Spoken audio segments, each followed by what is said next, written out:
Hola, buenos días a todos. Bienvenidos a este encuentro de mercados que hacemos en Voz Populi con la colaboración de Ibercaja y con este panel de expertos tan bueno.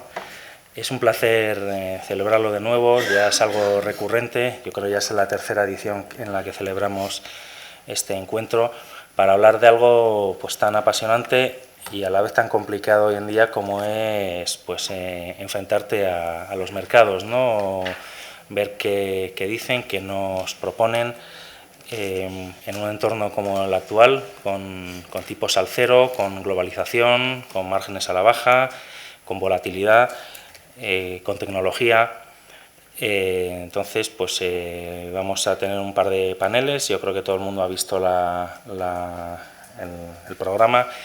Y sin más, pues quiero ceder la palabra a Miguel Pareja, que dará una bienvenida, algo que me causa especial placer. Miguel Pareja es un viejo rockero que conocemos los periodistas desde hace muchos años, una persona que siempre ha estado muy asequible a los medios y bueno, con quien ha sido un placer reencontrarme ahora desde sus nuevas ocupaciones en Ibercaja.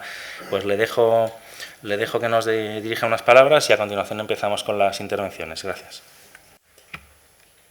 Muchísimas gracias.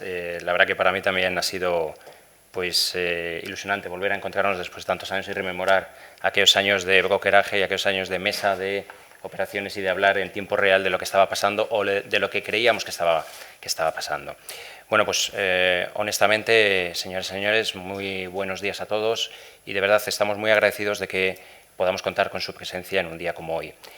Una jornada doble sesión en la que estamos convencidos que el amplio abanico de análisis que tendremos oportunidad de escuchar, la calidad contrastada de los ponentes y, sobre todo, el entorno en el cual nos encontramos. La incertidumbre es intrínseca a los mercados, por supuesto, pero es verdad que ahora mismo los focos generados de incertidumbre son suficientemente amplios como para que haya opción al análisis desde los más variados puntos de vista. Me gustaría destacar varios aspectos. En primer lugar, que desde Ibercaja estamos encantados una vez más de desarrollar un evento junto a Voz Populi. Son ya varios los que hemos desarrollado, estamos convencidos que habrá muchísimos más, porque desde luego el grado de aceptación, el grado de satisfacción por parte de los asistentes de forma histórica a este tipo de eventos nos anima a seguir haciéndolo y, por tanto, esperemos que hoy sea un ejemplo más de esta colaboración mutua que, como digo, tan satisfactoria nos resulta por parte de Ibercaja y espero que también, lógicamente, por parte de Voz Populi. En segundo lugar, en Ibercaja nos gusta rodearnos de los mejores, nos gusta rodearnos del talento, del conocimiento, de la experiencia. Por eso estamos aquí, por eso contamos con una mesa de ponentes de lujo como la que hoy tenemos. Cito a continuación los ponentes que van a participar en las dos sesiones consecutivas. Jaime Gea, Relationship Manager de Invesco. Pablo Moreno, Client Relationship Manager de Iberia y Chile de Robeco. Elisa Ricón, directora general de Inverco. Alex Olegario, director general de Mercer. Juan Laborda, doctor en Economía y defensor de la Monetary Theory. Y por parte de Ibercaja, pues alguien quien tengo el gusto de trabajar a diario, ¿no? Es Raquel Blázquez, jefe de gestión de inversiones de banca privada y desde luego pues una gran aportación, insisto, diaria, no solamente al equipo de gestores de banca privada, sino en definitiva, que es lo que es verdaderamente relevante, a los clientes de banca privada de la entidad de Ibercaja. Tenemos, por tanto, una oportunidad, lo he dicho ya en dos ocasiones en estos breves minutos, de contar con expertos que compartirán su visión del entorno económico, geopolítico y regulatorio. Fíjense, un abanico, como decía anteriormente, suficientemente atractivo para que esta doble sesión pues tenga lo que consideramos, sin duda, será una notable aportación de valor. Valor es algo que nosotros en banca privada llevamos en nuestro ADN, debe ser casi nuestra obsesión, incluso más que un mero objetivo diario. La aportación de valor y soluciones personalizadas a los clientes más importantes de la entidad, en este caso de Ibercaja, y desde luego para todos aquellos que a día de hoy pues, no conozcan nuestro modelo de gestión patrimonial, pues quedan por supuesto invitados a que cuando consideren les hagamos una exposición de lo que es nuestra visión, nuestro enfoque de la gestión patrimonial y en la aportación de soluciones en todo momento y en todo contexto a nuestros clientes. Tan solo me queda finalmente desear que disfruten de estas dos sesiones. Aproximadamente serán unos 20-25 minutos de exposición. Posteriormente habrá, lógicamente, turno de preguntas y, aún así, posteriormente también, a la finalización, compartiremos un café, en la cual pues, será una extraordinaria oportunidad de tratar algunos temas con mayor detalle, simplemente saludarnos personalmente y, en definitiva, pues, poder intercambiar algunas de las opiniones respecto a los, insisto, seguro que muy interesantes aspectos que se van a comentar en los próximos minutos. De verdad, muchísimas gracias por su asistencia.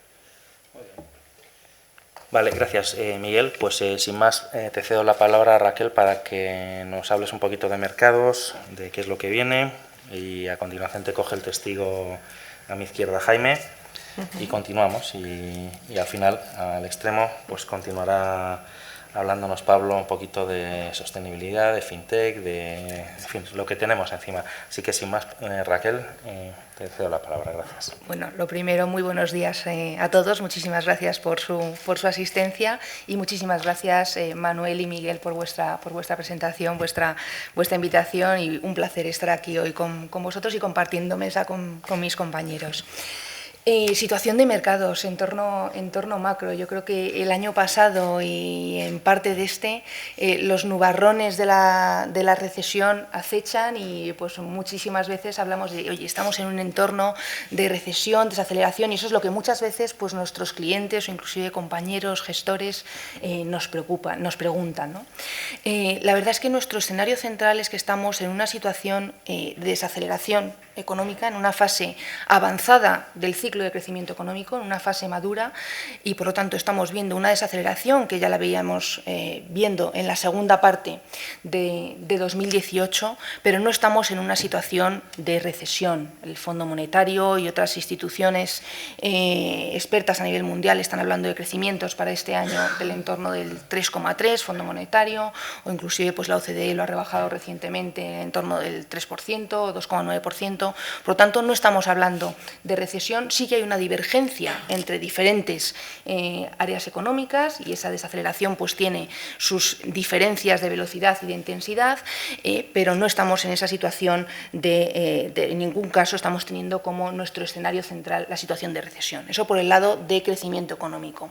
Por el lado de precios, lo que estamos viendo son niveles muy contenidos de inflación. Estamos viendo totalmente pues, una ausencia de presiones inflacionistas. Inclusive si miramos lo que descuentan las curvas de futuros a 5 años dentro de 5 años, ¿no? Que son referencias que miramos para hacer las proyecciones de inflación, los niveles de inflación en Europa están situándose en el 1,2%, ¿no? Muy por debajo del objetivo de la estabilidad de precios del 2% del Banco Central Europeo. Por lo tanto, como digo, niveles muy contenidos y ausencia de presiones inflacionistas. Y este contexto de desaceleración generalizada, ¿no? Con ausencia de presiones inflacionistas es lo que ha llevado a lo que nosotros decimos que es el gran cambio en los mercados en este año, en 2019, que es unas políticas monetarias de los bancos centrales, de los principales bancos centrales, fundamentalmente estamos hablando de la Reserva Federal y del Banco Central Europeo, tremendamente acomodaticias. Es decir, vamos a tener tipos de interés bajos, inclusive vamos a ver bajadas de tipos, ya luego podremos a lo mejor en las preguntas o después elaborar cuántas bajadas, etcétera, pero veremos bajadas de tipos o niveles, desde luego, muy contenidos de tipos o nuevas medidas de estímulo por parte de los bancos centrales. Como conclusión, entonces, estamos en un escenario, en una situación de mercado que, si me permiten la expresión, pues es una situación de mercado dulce o favorable, ¿no? No exento de incertidumbres, porque tenemos todavía las incertidumbres geopolíticas, fundamentalmente, que teníamos el año pasado, pues todo el tema del conflicto comercial entre Estados Unidos y China, si se extrapola o si se expande a otras áreas geográficas, tema del Brexit, etcétera. Pues eso sigue encima de la mesa, es un entorno que nos puede dar volatilidad, pero con este entorno de mercado de desaceleración, con ausencia de presiones inflacionistas y políticas monetarias muy acomodaticias, pues todavía es un entorno de mercado favorable, ¿no? Eso luego decimos, oye, bueno, ¿y este entorno cómo lo aterrizamos o cómo gestionamos las carteras en este entorno, ¿no? ¿Cómo lo aterrizamos al día a día de la gestión? Bueno, pues ahí voy a ser poco original y voy a decir que nuestro mantra en la gestión de carteras es la diversificación. ¿no? Ahí buscamos carteras tremendamente diversificadas en función también de la idoneidad y de la conveniencia y del perfil de inversión de cada cliente. Obviamente, ahí los gestores de banca privada, pues asignarán a cada cliente en función de su perfil y su test de idoneidad, ¿no? Y dentro de las carteras diversificadas, el activo en el que nosotros pensamos que hay más valor es el activo de renta variable. Siempre va a tener presencia el activo de renta variable, porque si miramos los diferentes tipos de activos y cómo están cotizando los diferentes tipos de activos con respecto a sus medias de los últimos 30 años, estamos viendo que la rentabilidad que ofrece la renta variable medida por la rentabilidad por dividendo, pues es el único activo que a día de hoy, en el momento actual, está ofreciendo más rentabilidad que en sus medias de los últimos 30 años, ¿no? Por lo tanto, seguimos pensando que es el activo en el que vemos más valor y más atractivo.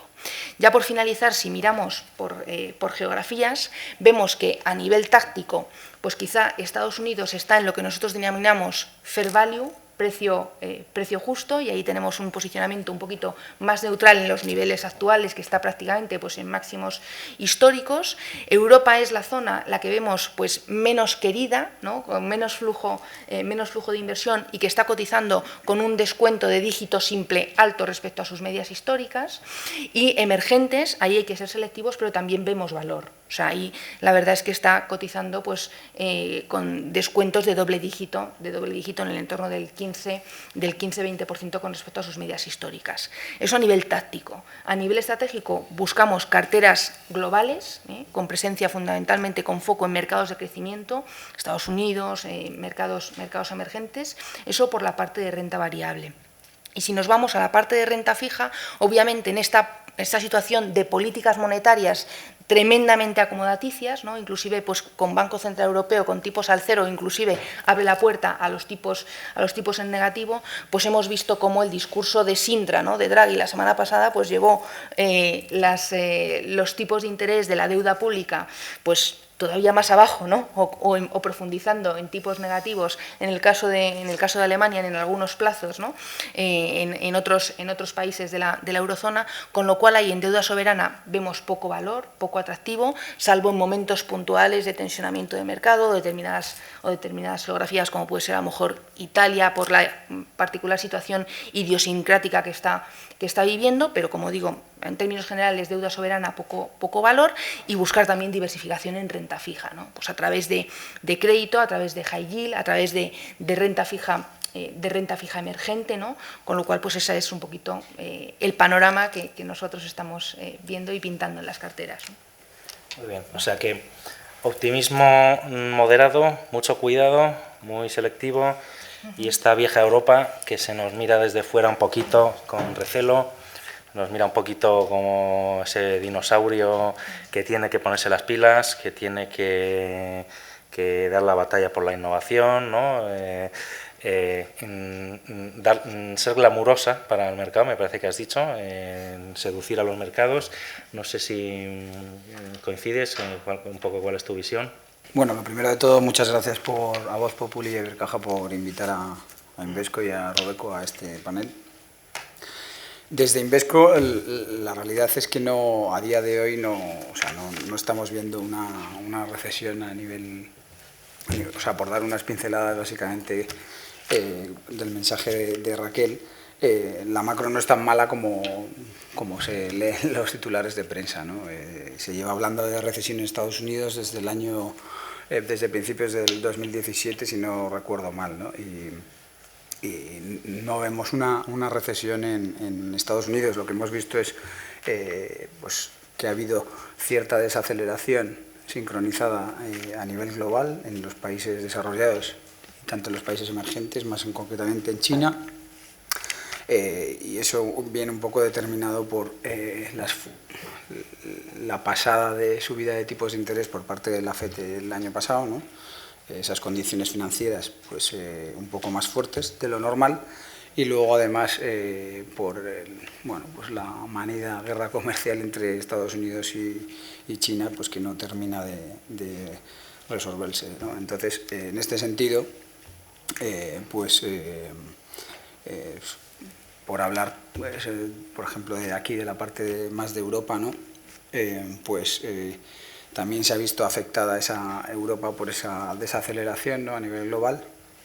Y aquí lo que hemos visto es que principalmente la parte que se ha visto afectada ha sido más la parte de manufacturas, ¿no?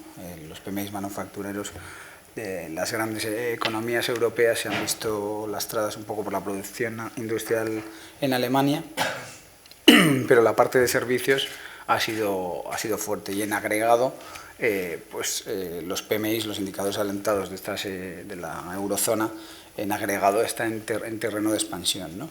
Y esa parte de servicios viene principalmente siendo fuerte pues por la parte, sobre todo, porque la demanda doméstica está siendo robusta, ¿no? La eurozona se está, de alguna forma, está siendo resiliente a cierto tipo de eventos, ¿no?, importantes, en los que desde el año más o menos 2013 pues la economía viene creciendo en terreno positivo, ¿no? Y además esta demanda doméstica viene apoyada por crecimiento de empleo, ¿no? Estamos a día de hoy más o menos en los mínimos de tasas de paro, en torno al 7,8% en la eurozona, y además viene acompañados también estamos viendo ya incrementos en los salarios reales, con lo cual, como conclusión, básicamente hay ciertos riesgos todavía encima de la mesa: Brexit, guerra comercial, eventos geopolíticos, pero los datos macro, la realidad es que ha habido cierta desaceleración, pero con signos de recuperación de la actividad empresarial. Y Pablo, saliéndonos un poco ya de la inmediatez de los mercados, de la actualidad, no sé, háblanos un poquito qué nos depara el futuro, qué viene por delante, qué tendencias, la sostenibilidad, esto que se habla tanto. En fin, cuéntanos un poco cómo lo veis desde vuestra casa. Quería hablar un poco de tendencias, ¿no?, por poner un poco el punto de decir, como estamos todos tan preocupados del nivel de valoraciones que hablabais y todos estos, años de bonanza económica, y las tendencias parece que es algo que tiene mucho sex appeal, ¿no? Nosotros en Robeco llevamos gestionando tendencias desde hace muchos años, pero quizás ahora, cuando nos hemos dado cuenta desde muchos ámbitos, que hay modelos de negocio que se han quedado un poco anclados en el pasado, y que hay nuevos modelos de negocio que están trayendo grandes dosis de crecimiento y que están, por un lado, provocando amenazas a los líderes de esos antiguos sectores o generando nuevas oportunidades de nuevos negocios, ¿no? Nosotros, cuando nos preguntan qué pensamos que es una tendencia, no decimos más que es una ruptura realmente con un statu quo, con un modelo de negocio que estaba muy tranquilo, nadie le acosaba, que realmente viene una evolución fuerte, bien sea, normalmente suele ser por temas regulatorios, por temas de preservación del medio ambiente, lo que hablamos de megatendencias, por temas demográficos, y especialmente en todos los sectores. Yo creo que estamos todos de acuerdo que la digitalización ha sido lo que ha venido, a romper las reglas del juego, ¿no?, a hacer un poco evolucionar a todos estos negocios, ¿no?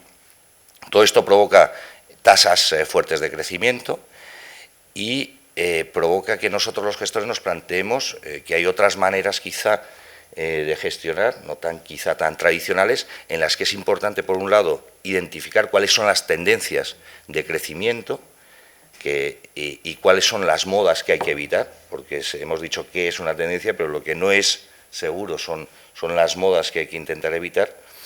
Y luego también, hablando de la digitalización, que es el punto común en general a todas las tendencias de crecimiento, saber identificar en qué punto de la evolución o de la innovación, de ese proceso de innovación tecnológica estamos hablando, ¿no?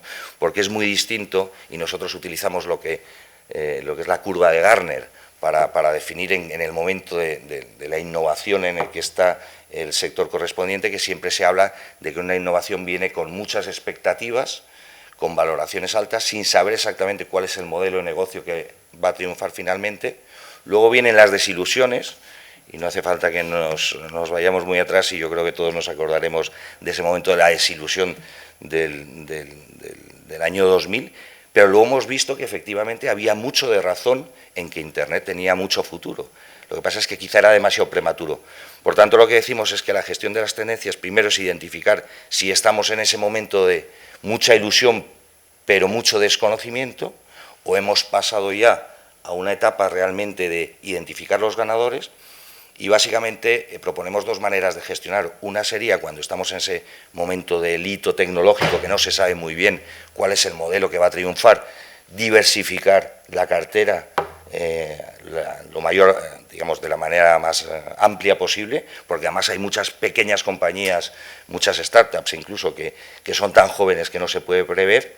Ahí hay una frase que utilizan mis gestores que es muy gráfica, que es utilizar el esquema de los picos y las palas, referido a la fiebre del oro, ¿no? Decían que la fiebre del oro, todo el mundo los exploradores iban a encontrar oro y que muy pocos lo encontraban.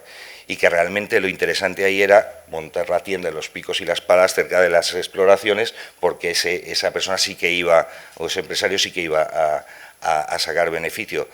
Cuando estamos en ese momento de innovación tecnológica y no sabemos cuál va a ser el modelo definitivo, lo que sí que sabemos es que hay muchas compañías de componentes auxiliares que sí que van a estar ahí, sea cual sea el ganador, y es el caso, por ejemplo, que ponen siempre el ejemplo del vehículo eléctrico. En el vehículo eléctrico no se sabe quién va a ser el ganador, si van a ser de las nuevas, van a ser las tradicionales que están invirtiendo en vehículo eléctrico, pero se sabe que las baterías van a ser de ion litio. Ese sería el enfoque, digamos, en el inicio del hito, y cuando ya se sabe realmente, cuando se ha hecho la criba, cuáles son los ganadores, ahí sí que sí podríamos apostar por una cartera un poquito más centrada, ¿no? más enfocada a los ganadores, que además en ese momento es cuando realmente se producen crecimientos exponenciales, como hemos visto en los últimos años, ¿no? Bueno, este tema, la verdad es que es apasionante, da para horas y horas. A mí hay dos temas siempre que me fascinan sobre esto, y yo ya lanzo la pregunta aquí, quien quiera responder. Por un lado, modelo de negocio, que es una expresión que se oye cada día más a menudo, que antaño era el cimiento de todo, el modelo de negocio era la base, y ahora escuchas que las empresas están o a la búsqueda de modelos de negocio, o como me dijo el otro día una empresa de car sharing, yo varío mi modelo de negocio cada mes, tranquilamente, me lo dijo así. Esto es sostenible, no es de locos, y una gran pregunta que siempre tengo, y ya no como periodista sino como ciudadano: Internet efectivamente ha sido un gran avance. Yo lanzo la inversa. ¿Ha sido un devorador de márgenes a todos los modelos de negocio tradicionales? ¿Ha sido un eliminador de barreras de entrada?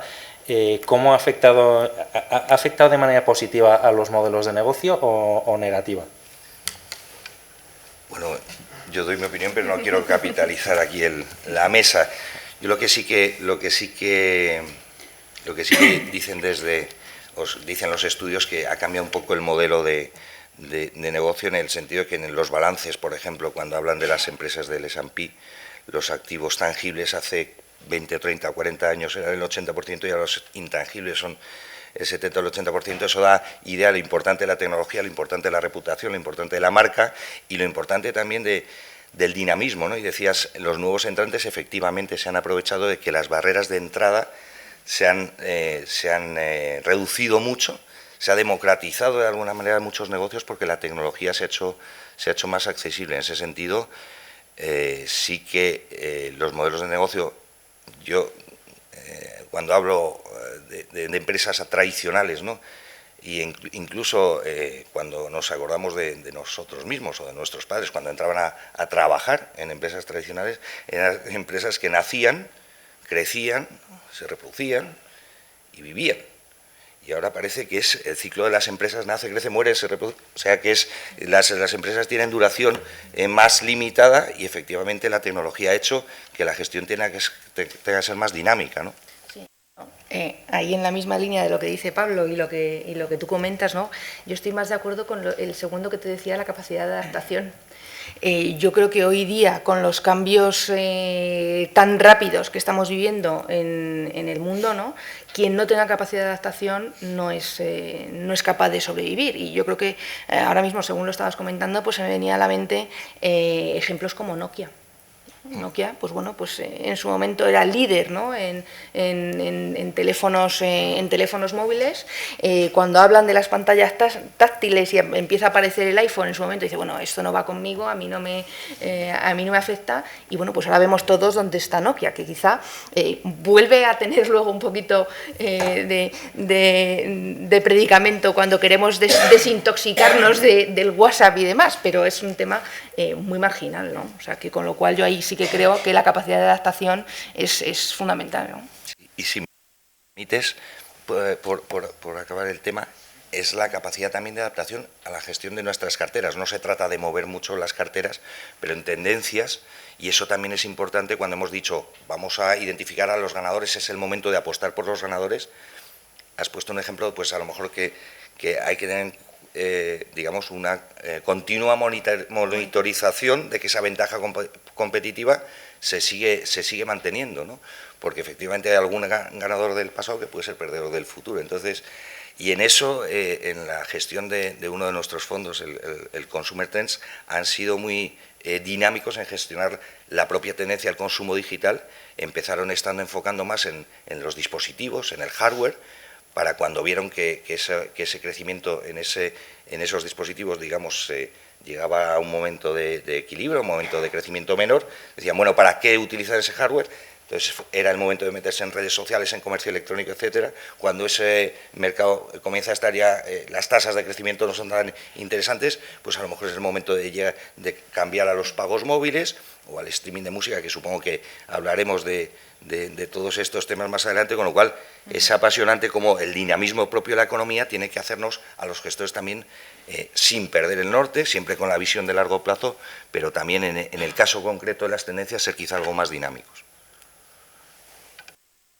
Claro, porque tú lo has dicho, las fintech es el gran siguiente tema. ¿Cómo va a convivir? ¿Qué son las fintech para el sector financiero? ¿Qué van a aportar? ¿Va a aportar valor? ¿Van a ser buenas para el cliente? Son el gran mito. ¿Cómo veis las fintech? Bueno, hablo un par de minutos y os dejo a vosotros a hablar también, pues, del tema de, entiendo, la digitalización, que ya no solamente es fintech, va más allá, va a partir, o sea, entra en el tema de la producción con la robótica, en el tema del consumo digital, etcétera. Pero bueno, ya que me has preguntado del tema de fintech, que nosotros que tenemos un fondo de fintech, un equipo, digamos, con bastante experiencia. Bueno, el fintech es un poco la traslación a lo que ha podido pasar en el mundo del comercio. O sea, la tecnología ha facilitado que muchos de los servicios que antes ofrecían los bancos y que tenían que ser con presencia física, pues puedan ser a través de, digamos, de manera digital. Pero es que además también te crea nuevas oportunidades de negocio. Volvemos a lo mismo, o sea, las tendencias ponen en un aprieto los modelos tradicionales, pero además generan oportunidades de negocio, ¿no? El Big Data, la inteligencia artificial, todo eso pues va a acelerar el proceso de scoring de los riesgos de los clientes. Fintech o Techfin, porque Fintech, digamos, serían las finanzas aplicadas o las finanzas a las que se le suma la tecnología, y Techfin, que sería la tecnología, nuevas oportunidades de negocio para las finanzas, van a suponer un reto para el sector financiero tradicional, y va más allá de los pagos móviles, que era un poco cuando se hablaba de fintech se hablaba solamente de los pagos y parecía que ahí se quedaba. Nosotros hemos realizado 2 estudios, uno en el 2015 y otro en el 2017, y hemos identificado varios nichos de negocio, que luego si queréis hablamos o comentamos un poco, que están creciendo y que va bastante más allá de los pagos. Hablábamos de fintech solamente o exclusivamente, o más focalizado en la zona Europa, en la zona Estados Unidos, en la zona Asia, hace 3 años. Ahora ya hablamos de Estados Unidos, de Asia y de Europa. Desde luego ha venido para quedarse, y es algo que yo creo que muchas entidades financieras se están poniendo en serio con ello, ¿no? Porque una vez más hablamos de cambio de modelo de negocio. Exacto. Y de pautas de consumo, ¿no? De pautas de consumo, ¿por dónde van los tiros en ese sentido? Sí, nosotros es otra de las tendencias que tenemos identificadas, ¿no? Nosotros en nuestra gestión de carteras nos gusta gestionar poniendo el foco en tendencias o en la inversión temática, que ahora está tan de moda hablar de esto, y como ha dicho antes Pablo, nosotros huimos de las modas, que es aquello que tiene una penetración muy corta, muy rápida durante un corto plazo, pero luego se desvanece, y buscamos esa filosofía de crecimiento sostenido a largo plazo que, con independencia de la situación de crecimiento económico en la que estemos, pues pensamos que nos va a dar ingresos a futuro, ¿no? Y dentro de esas tendencias, pues hemos hablado de fintech, y otra que identificamos es consumo global y transformación digital, que yo creo que luego Jaime también nos podrá comentar, ¿no?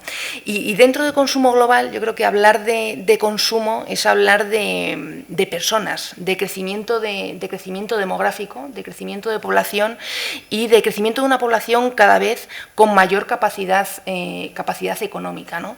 Yo creo que si me permiten darles algunos datos que he leído recientemente y que me han parecido impresionantes, leía el otro día un informe de la OCDE que decía que en 2020 la clase media a nivel mundial incrementará en 1.200 o 1.300 millones de personas. O sea, por ponerlo en relativo, con esa cifra es como si creásemos o se crease una nueva India, ¿no? O sea, en 2020 la clase media será una nueva India, con todo lo que conlleva de potencialidad ahí de consumo, ¿no?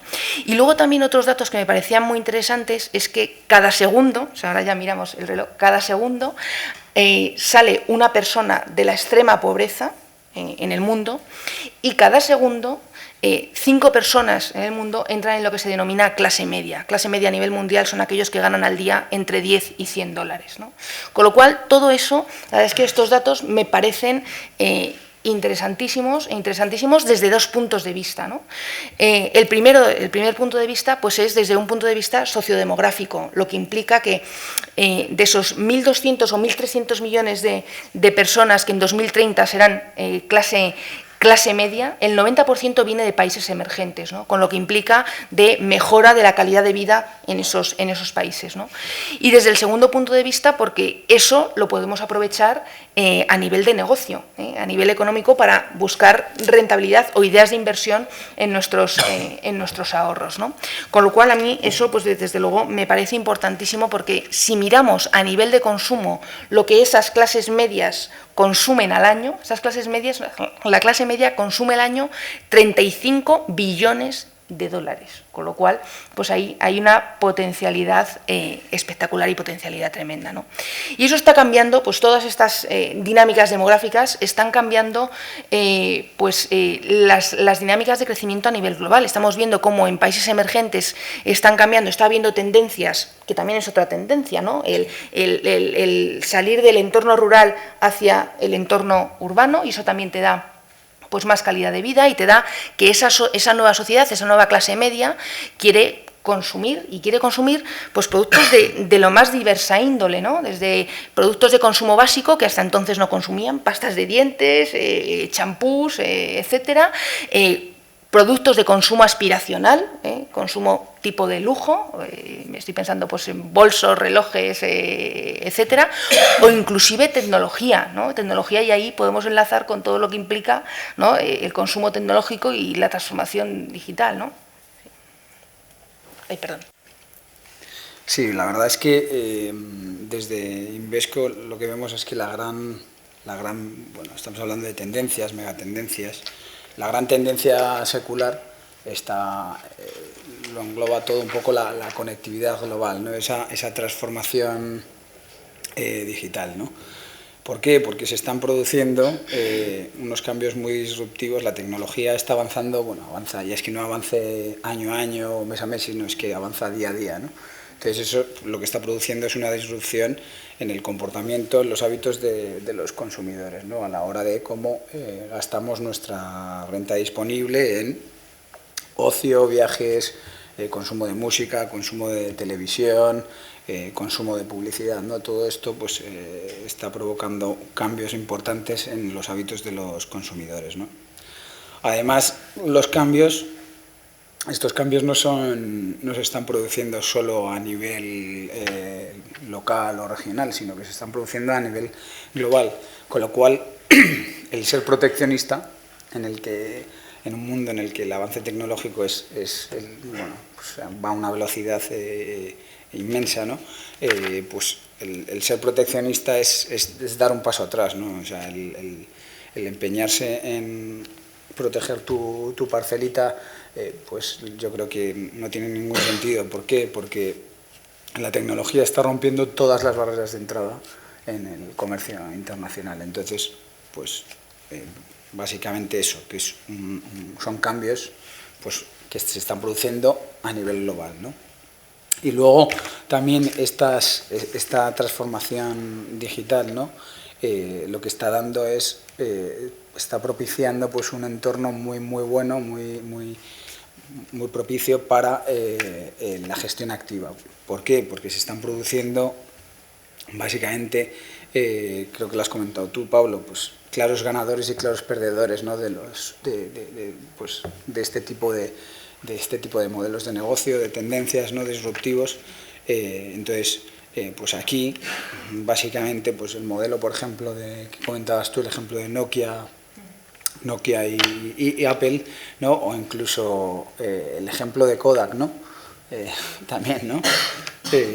Cómo desapareció Kodak pues, en cuanto llegó la fotografía digital, ¿no?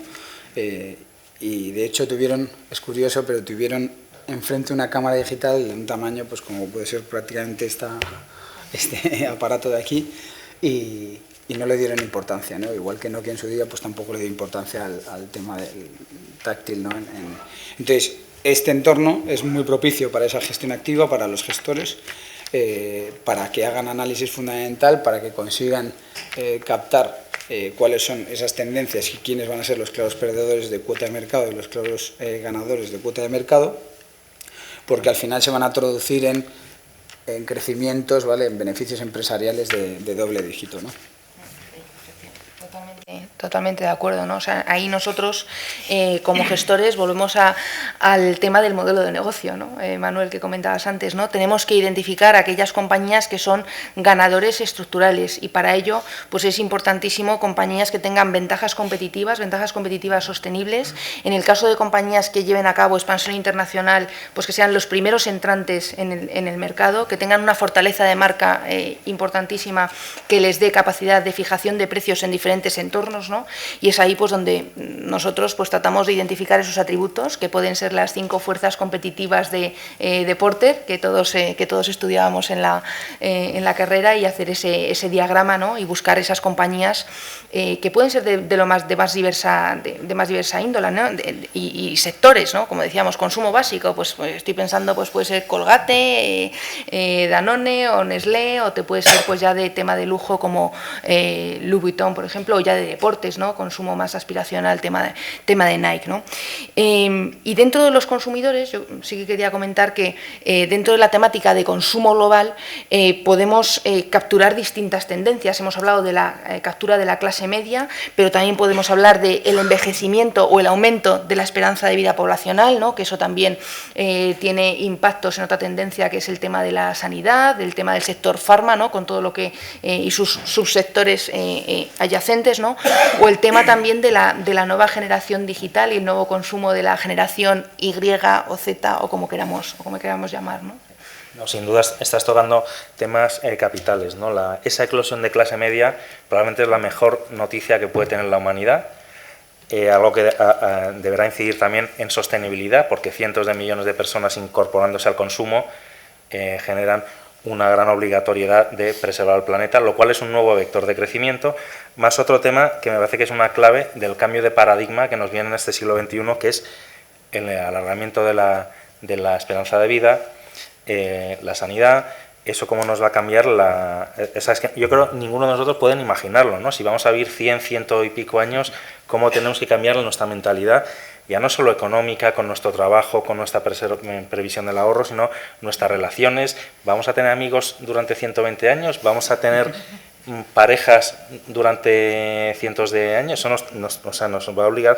Yo el otro día estaba con una empresa médica y me dijo, un concepto nuevo que vamos a tener es la decisión de la fecha de nuestra muerte. La vamos a tomar nosotros, que me pareció demencial, pero no me lo estaba diciendo un loco en la colina, sino un alto ejecutivo de una cadena hospitalaria.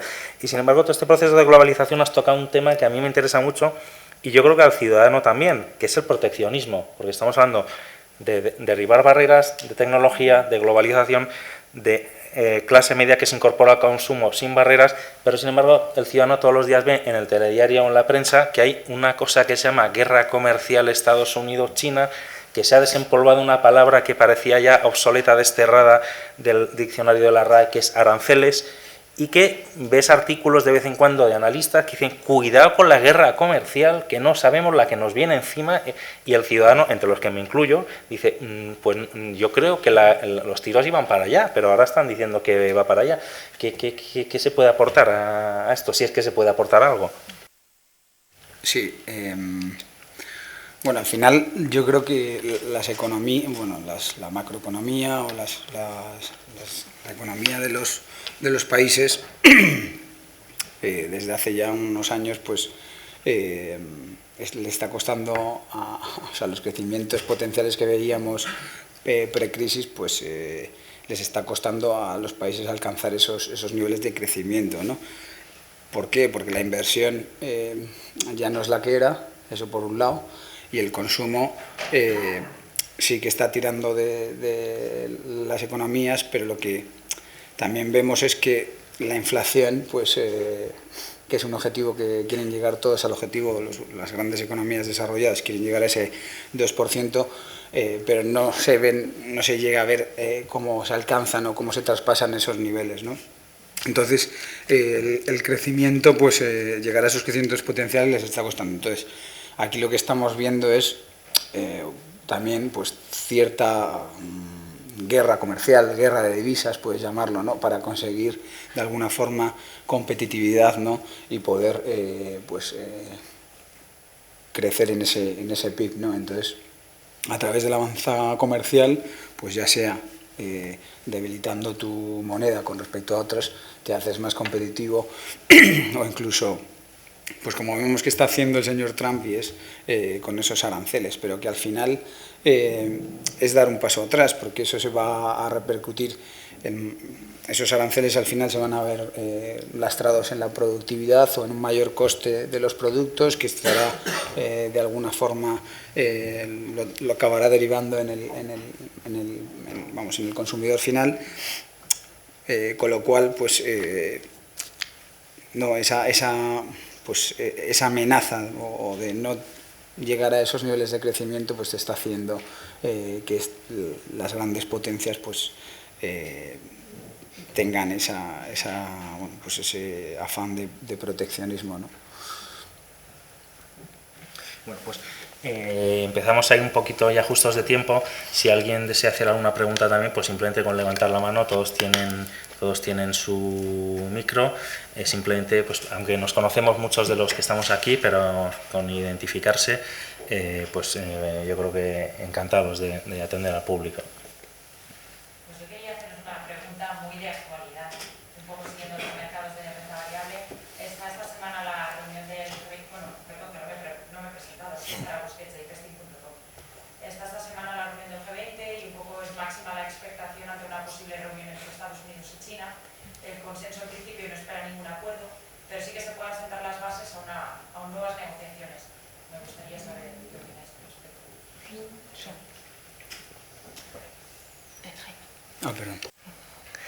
Gracias.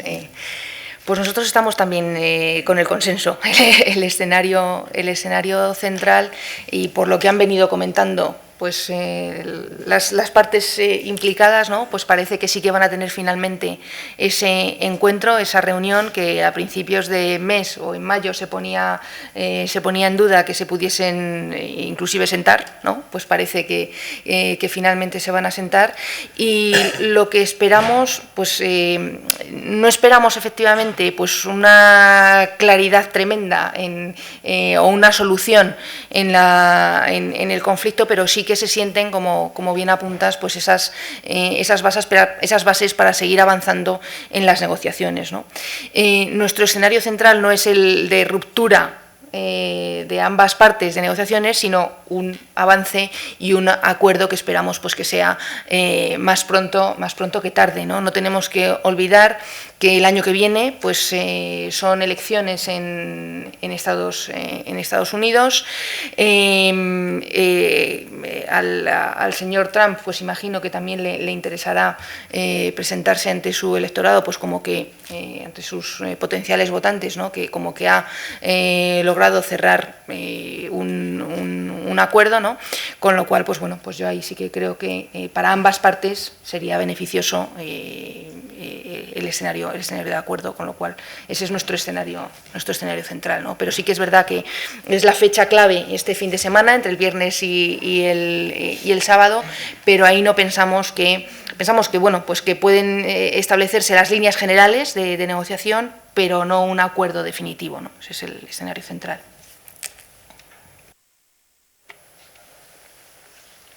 Sí, yo tengo una pregunta. Sí, hola, buenos días. Juan Cruz de Cygnus. En lo que habéis estado comentando de las megatendencias, etcétera, pues yo veía que había muchas cosas que hacían referencia pues, a mercados emergentes, tendencias fuera de lo que es el entorno Europa, ¿no? Sin embargo, me ha parecido entender que veíais en Europa una oportunidad. Entonces me pregunto, ¿qué megatendencias o qué futuro, en qué estáis invirtiendo en Europa?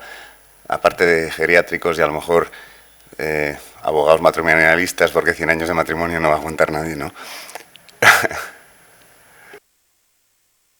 Yo, si queréis, doy una pincelada de lo que estamos invirtiendo nosotros en las carteras. Hemos hablado de consumo y de sector, es que no le veo y estoy hablando, ¿no?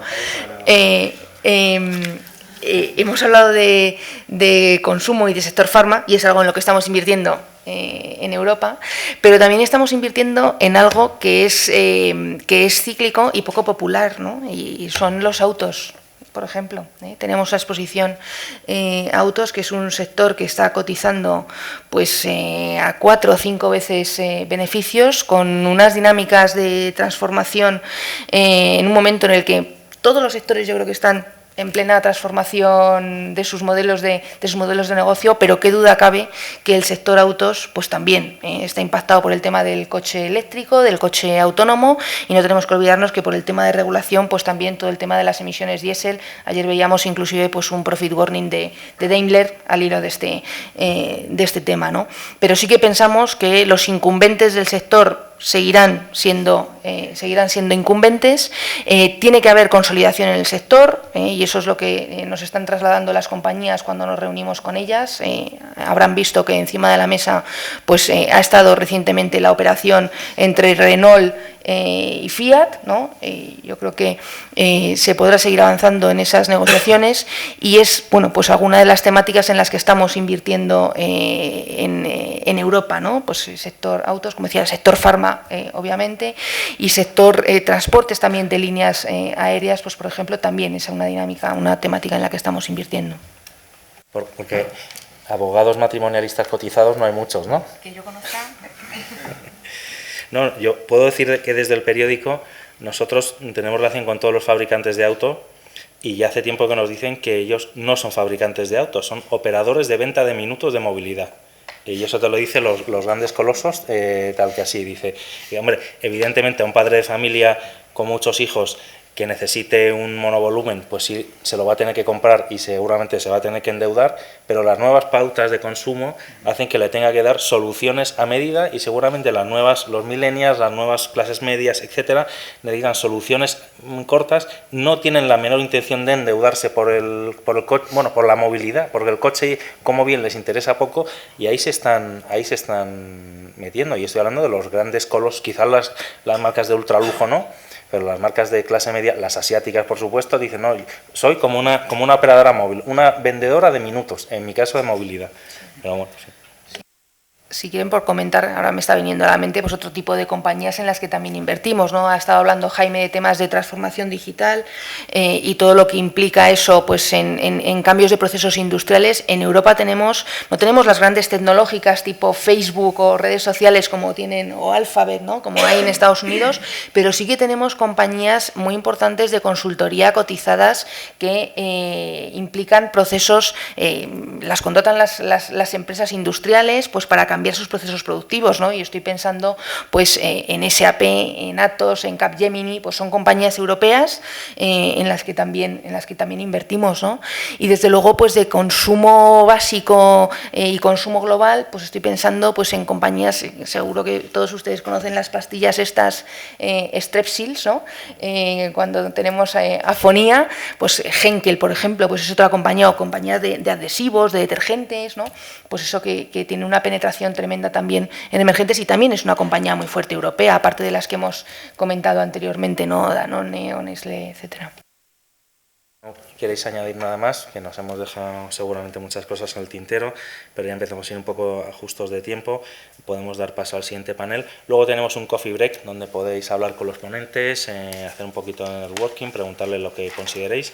Así que, bueno, pues si no queréis añadir nada más, pues damos paso al siguiente panel.